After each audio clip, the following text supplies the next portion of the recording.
This is Elliot Cadone. You're listening to Dansportsnews. What's up, everybody? It's Clee Wop. You're listening to the Dansportsnews podcast.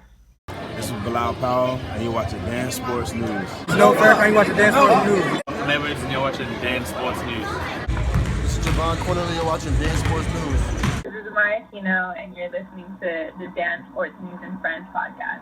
This is Jaden Gould, and you're listening to the Dansportsnews and Friends podcast. This is Nicole Michelle, and you're listening to the Dansportsnews and Friends podcast. First of all, how are you holding up so far during the coronavirus pandemic? We know you've had 2 fights in the bubble, but how is everything going? How are you holding up? Man, at the beginning it was tough. It was tough for everybody being at home 24/7. The mental part, that's what I say was tough, because the mental part was, man, I don't want to be here. I want to train. I want to do what I love.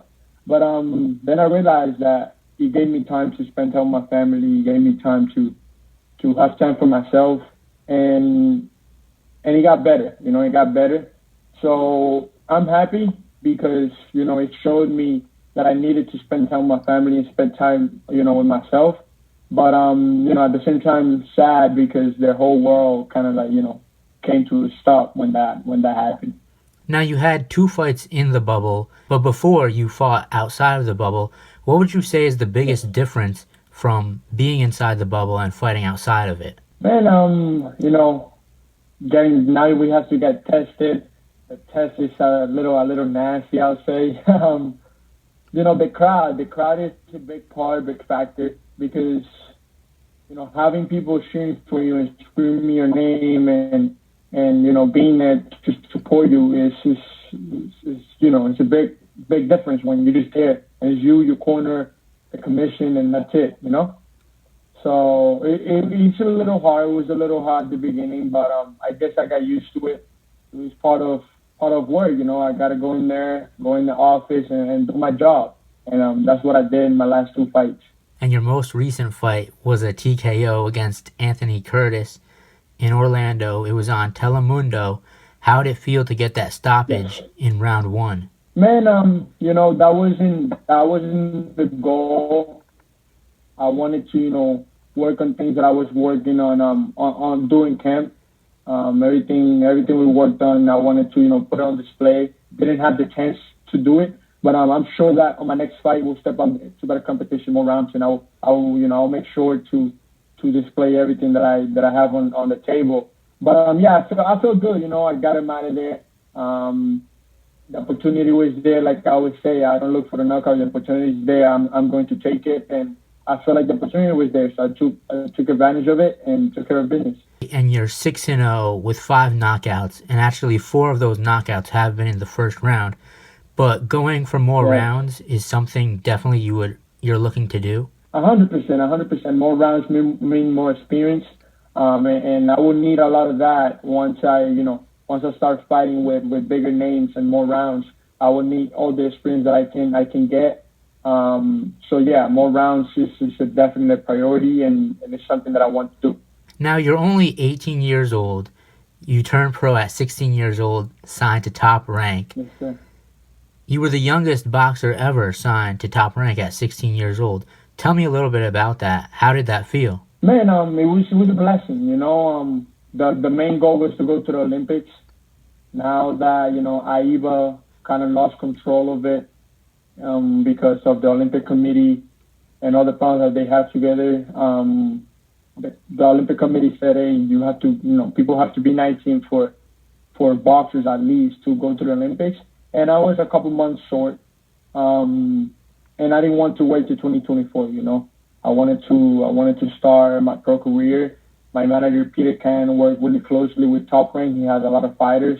And we made it happen, man. We made it happen. I was happy. And again, it was a blessing. And after you signed, you had to wait till you were 17 till you had your first fight.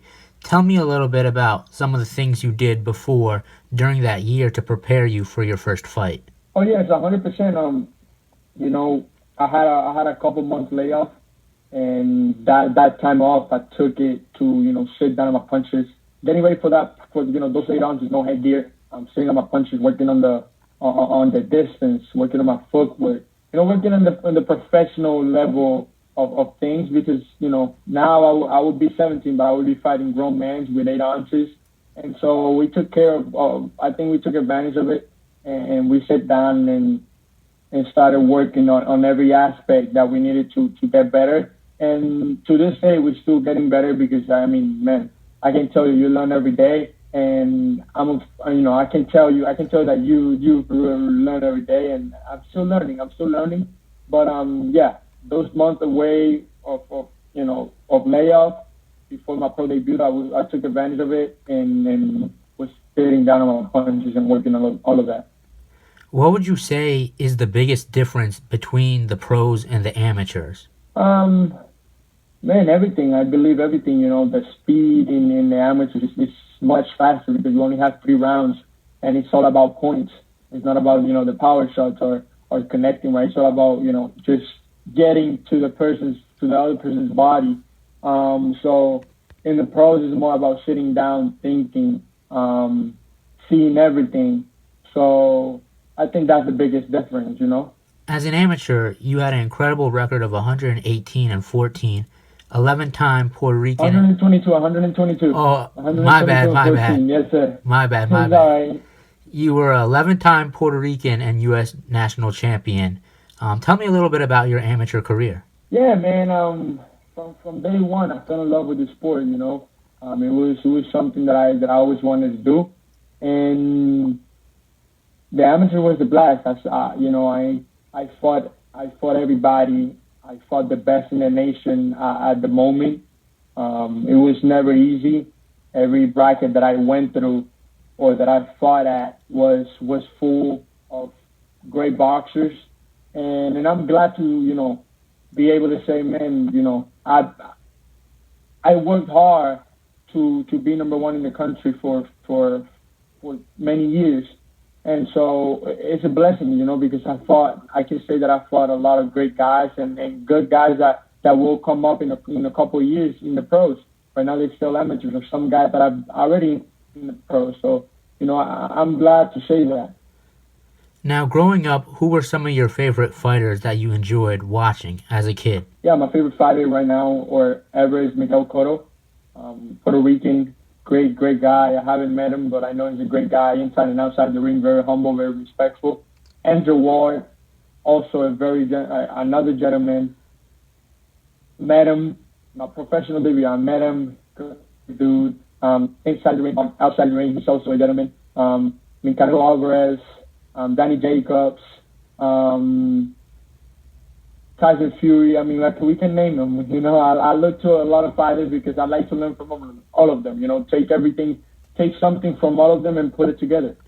Right, and I know on the women's side, Amanda Serrano is like a sister to you. Amanda Serrano, 100%. Yes, she's like my big sister. I look up to her. What can I say? She's a real GOAT. 7 times world champion, and she's doing great things. She's doing great things. Another sister of mine that is also getting, ranked now at 154, 160 pounds. Logan Haller, she fought last Saturday. She got a victory. And man, the women's boxing is getting places, And I hope in a couple years, in the years to come, it gets the recognition that it needs to get, because a lot of people don't recognize when. What they do, and they put in the same amount of effort that we put in. They work hard. They are hard workers, and I can tell you that some of these women, some of these girls, they work harder than some of the guys. So I hope in the years to come they get the recognition that they need to have. For sure. Women's boxing is going in a great direction. There's lots of talented. 100%. There's lots of talented fighters out right now. Who are some of the boxers that you like to take a little bit of their style, bits and pieces from, and studying their game? Miguel Cotto, Amanda Serrano, very smart, very sharp. Andrew Ward, Danny Jacobs, Canelo. All of them. I think all of them. Bob Crawford, Manny Pacquiao. I like to take something from all of them, because you always learn something. Either footwork, either the way they throw a punch, either movement, whatever it is, you always learn something from all of them. So I like to, look at all of them and see what they do right and what they do wrong. I actually saw on your Instagram you were training with Danny Jacobs, getting him prepared for his big fight. Yes. Yeah, his big fight, which is in 2 weeks. How was that working with Danny Jacobs? Man, he's a gentleman. That was my first time meeting him. And when I walk in the gym, he's like, "What's up, champ?" And I'm like, "Oh, man, somebody that I see on TV, somebody that I've never imagined to meet, or not never imagined because I knew I was going to meet him at some point, but never imagined to work with him, to have the opportunity and the pleasure to step in the ring with him, see me and get excited to see me. It was really, really, really good, a really good feeling. And we did a couple rounds. I learned a lot, and man, he's just what a great guy, what a great guy. Now, you had a fight in September, you had a fight in October. Is there anything else in the works, maybe potentially having another fight this year? We already had that conversation. My next fight will be February. So for 2020, it's, I'm done for 2020 now, preparing for February and getting ready for that 6 rounds. So far up to this point, you've only had one fight home in Puerto Rico. We know you're going to have a lot more in Puerto Rico as you go on. But how was that experience fighting in your home country? Fantastic experience. Everybody showed me a lot of love, a lot of support. I'm thankful for that. I wasn't expecting the amount of love and the amount of support that I got. Everybody was there seeing my name, screaming, asking me for pictures. It was just an amazing moment, beautiful moment. And I can't wait. I really can't wait to do it again. Now, one of your fight game advisors, stablemates, George Kambosos, he had a big win a few weeks back. Yes. And he will actually be 100%. Yeah, he'll be going against Teofimo for a title. How great was it to see George Kambosos win that fight?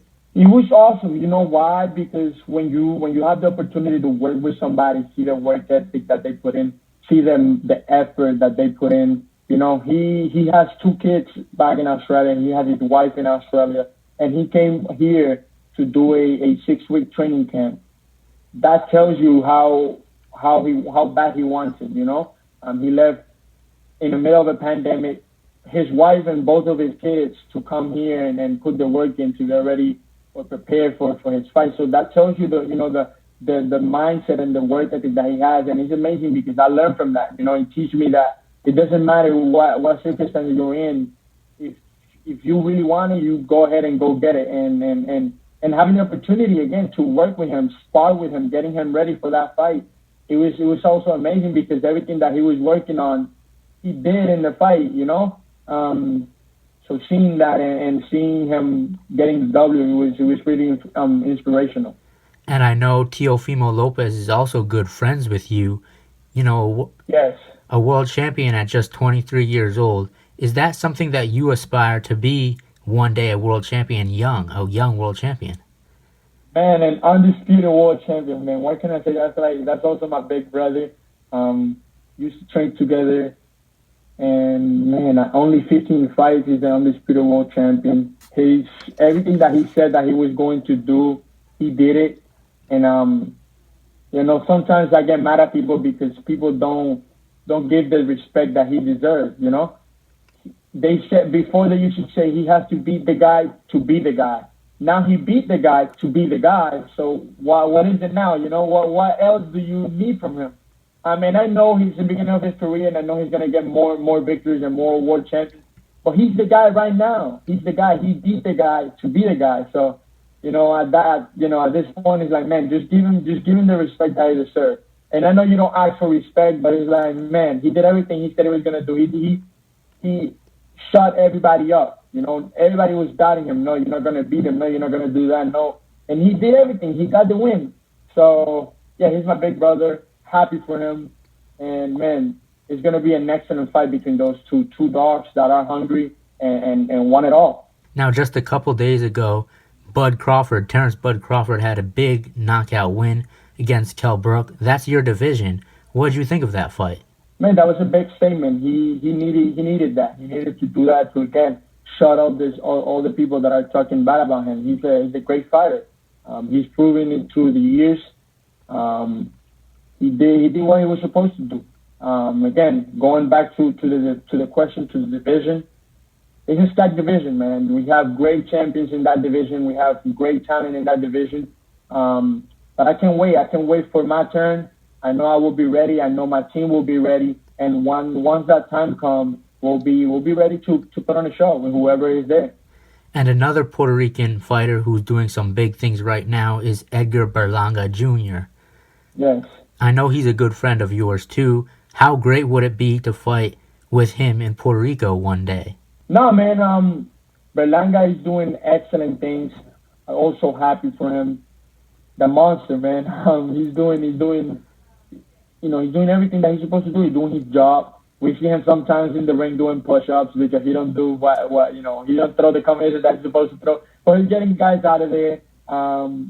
Happy for him, and it will be an amazing experience to be in the same car with him in Puerto Rico, wherever it is that that we're in the same car. Your team at Sweat Boxing Gym, what makes it so great? Having those guys around you on your team. Man, shout out to my whole team. Shout out to Boomerang, to Sweatbox, my coach Javier Centeno, my dad Orlando Garcia, my manager, my family. Shout out to all of them. That they are the real MVPs. All I do is follow and just listen to what they have to say to me. What makes it great? I think everything about it makes it great. Makes it a good place to be. We work hard. We like to push each other. Me and all my teammates, we like to push each other. We like to get better each and every day, We don't like to settle for stuff. We like to. I did 12 rounds yesterday. Tomorrow I'm gonna do 14. And that's the work ethic that I like. That's the motivation that I need, and I believe that's what makes it so great. We're all on the same page, and we all want to work hard and be great. Xander, I really appreciate you taking some time to do this interview. Good luck in your career, and I'll speak with you soon. Dan, thank you very much. Good luck on the podcast or in the interviews. You're doing a great job. Glad to see young people doing good stuff. Stick to it, man. Thank you very much again. It was a pleasure being here, and I can't wait to do it again, man. All right, take care.